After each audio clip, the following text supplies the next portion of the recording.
안녕하세요. 의사소통 권리와 의사소통 에티켓에 대해서 강의하게 되었습니다. 이번 강의를 통해서 많은 당사자분들과 함께 소통할 수 있는 저희의 역량이 키워지기를 바라봅니다. 감사합니다.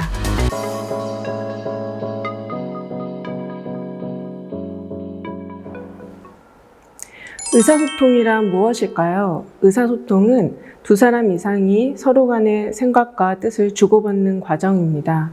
의사소통은 말뿐 아니라 눈짓, 몸짓과 같은 비언어적 의사소통 방법과 글, 그림, 말, 사진과 같은 언어적 의사소통 방법을 사용하는 다중양식 의사소통 방법을 포함합니다. 따라서 의사소통은 단순히 말만 잘하는 것이 아닙니다. 사람과 사람이 서로 간에 다양한 방법으로 연결되는 것을 의사소통이라고 합니다. 그렇다면 의사소통 권리란 무엇일까요? 의사소통은 모든 사람에게 보장되어야 하는 가장 중요한 기본 권리입니다. 우리는 모두 아침에 일어나서 잠자리에 들 때까지 소통하고 살아가고 있습니다. 따라서 의사소통은 특정 누군가에게만 필요한 것이 아니라 모든 사람들이 누려야 하는 당연한 권리입니다. 간단한 예로 이동권과 함께 비교해 볼 수 있을 것 같습니다. 저희가 길을 걸어갈 때 경사로나 엘리베이터가 있어서 건물을 이용하기 편한 것을 이동권이라고 설명하는 것처럼 의사소통에서도 다른 사람과 함께 소통하기 위하여 어려움이 있는 사람들의 연결고리가 되어지는 각자의 역할을 하는 것을 의사소통 권리라고 할 수 있습니다. 따라서 의사소통 권리는 서로 간의 소통을 함께하기 위하여 다양한 방식을 존중하고 다양한 방식으로 함께 소통하는 것을 의사소통 권리라고 합니다.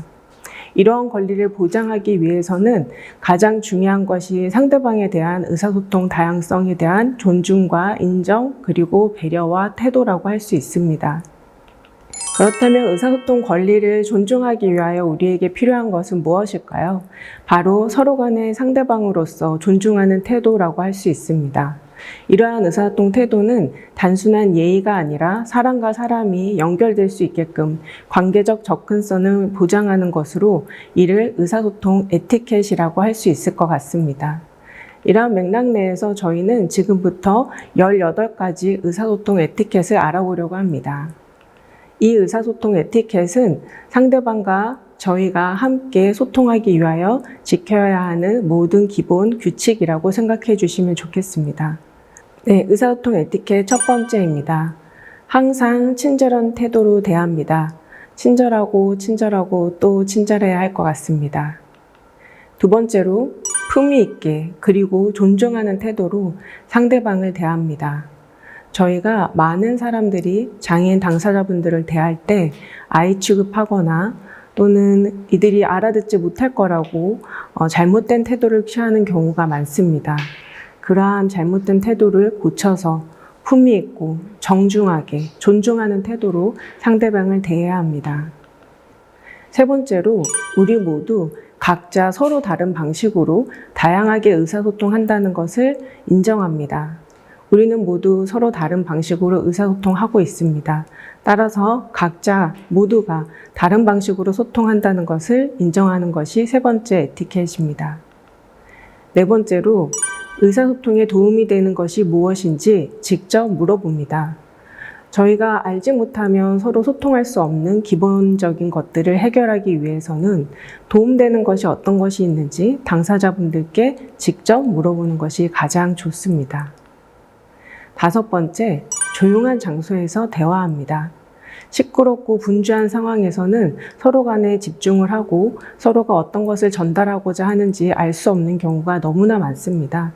따라서 당사자분들과 소통할 때는 가능한 한 조용한 장소를 선택해 주시기 부탁드립니다. 여섯 번째로, 그러한 조용한 장소에서 상대방의 말을 경청합니다. 집중하여 잘 듣는 것이 가장 이해하는 지름길이라고 생각합니다. 일곱 번째로, 이해하는 척하거나 알아듣는 척하지 않습니다. 많은 분들이 당사자분들과 소통할 때 그러한 척하는 경우가 참 많습니다. 어쩌면 이거를 예의라고 생각하시는 경우들도 많으신 것 같습니다. 그런데 당사자분들은 본인들이 소통하고 있는 중간에 알아들은 척 하거나 이해하는 척 하는 때 가장 힘들어 하십니다.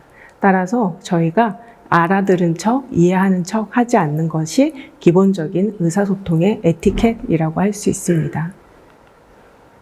8번째로 상대방의 메시지가 잘 이해되지 않는다면 상대방이가 알려줍니다. 예를 들어 누구씨 미안한데 제가 잘 알아듣지 못했습니다 라고 직접 말씀해 주십시오. 많은 분들이 당사자분들의 말씀을 알아듣지 못했을 때 그것을 어떻게 해야 될지 몰라서 이해한 척, 알아들은 척 하고 넘기시는 경우가 너무 많습니다.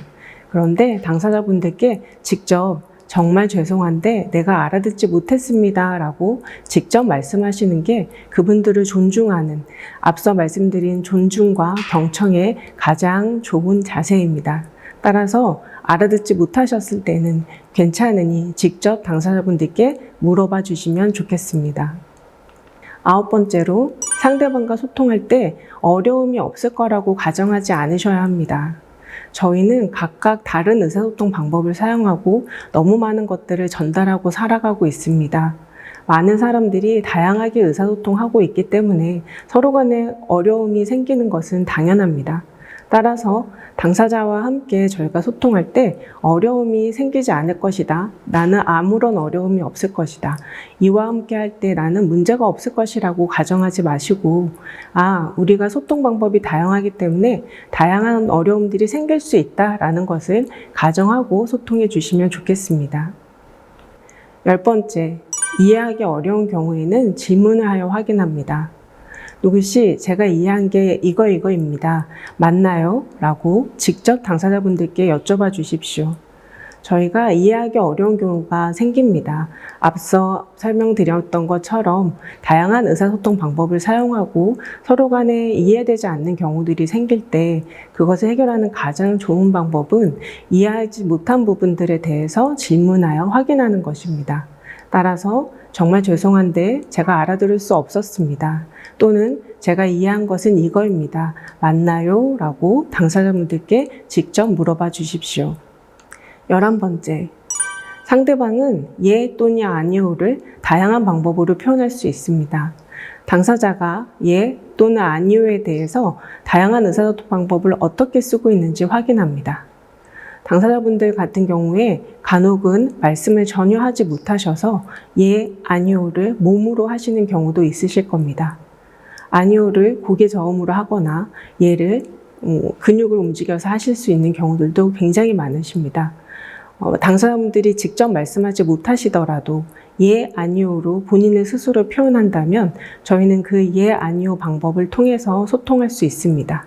따라서 당사자분들께서 예, 아니요를 어떻게 표현하는지 꼭 확인해 주시기 바랍니다. 12번째, 이해하지 못한다면 반복 요청하거나 다른 방법으로 소통을 제안합니다.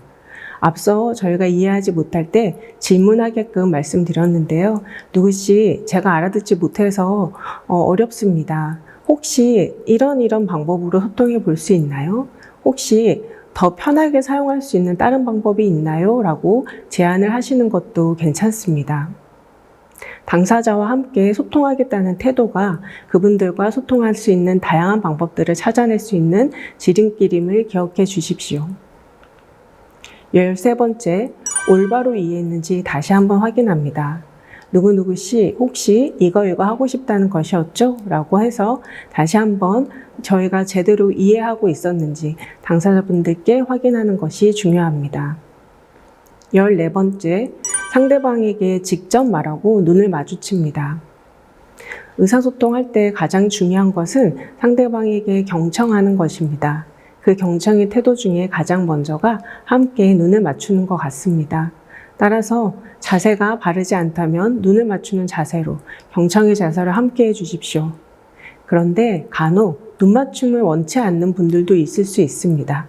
그럴 때에는 그분의 특성이 눈 맞춤을 원치 않는 거기 때문에 그 또한 존중해 주시기 부탁드립니다. 15번째로 인내심을 갖고 상대방에게 응답할 시간을 충분히 줍니다. 저희가 빨리빨리 민족이라고 하죠. 저희는 의사소통할 때 뭔가 대답이 빨리 나오고 소통의 진행이 빨리 되면 소통이 잘 된다라고 생각하는 경우가 많습니다. 하지만 당사자분들께는 시간이 필요합니다. 따라서 응답하실 수 있는 시간을 충분히 드리는 것이 중요합니다. 16번째, 같은 맥락에서 질문 후에도 상대방의 답을 기다립니다. 간혹은 질문을 하고 당사자분들의 응답이 바로 나오지 않으면 내가 이런 질문을 괜히 했구나 해서 굉장히 질문한 분들이 당황하는 경우를 자주 보았습니다. 잘못된 것이 아니라 시간이 필요할 뿐입니다. 따라서 질문을 하신 후에는 충분히 편하게 당사자분들의 답을 기다려주시기 부탁드립니다. 17번째, 상대방이 이해하지 못한 것 같으면 말씀을 다시 반복하시거나 다른 방식으로 설명해 주십시오. 앞서는 저희가 당사자분들께 이해하지 못한 것을 다시 말씀해 주십사 요청드렸다면 이번에는 저희가 이야기한 것을 당사자분들이 이해하지 못하실 수 있기 때문에 저희의 말을 이해하셨는지 확인하시고 혹시 어려워하신다면 반복하거나 좀 더 쉬운 말로, 좀 더 쉬운 문장으로 다시 설명하시기를 부탁드립니다. 마지막으로 18번째, 정상적인 말투로 대합니다. 간혹은 목소리를 높이거나 또는 너무 느리게 말하거나 또는 아이처럼 대해서 목소리 톤을 아이 톤으로 하는 그런 말투를 변경하는 분들이 계십니다. 당사자분들도 저희와 동일합니다. 저희와 똑같은 나이대에 똑같은 방식으로 소통하고 계십니다. 따라서 목소리를 바꾸실 필요 없습니다. 크게 소리 지르시지 않아도 알아들으실 수 있고 아이처럼 어투를 바꾸지 않아도 충분히 이해하실 수 있습니다. 우리와 똑같은 정상적인 말투로 함께 소통할 수 있으면 좋겠습니다. 이상과 같이 의사소통 에티켓은 18가지입니다. 하나하나 한번 집중해서 살펴봐 주시고 이러한 저희의 의사소통 에티켓이 저희 전체 에티켓으로 바뀌어서 당사자분들과 건전히 즐겁게 소통할 수 있는 저희들이 되기를 기대해 봅니다. 감사합니다.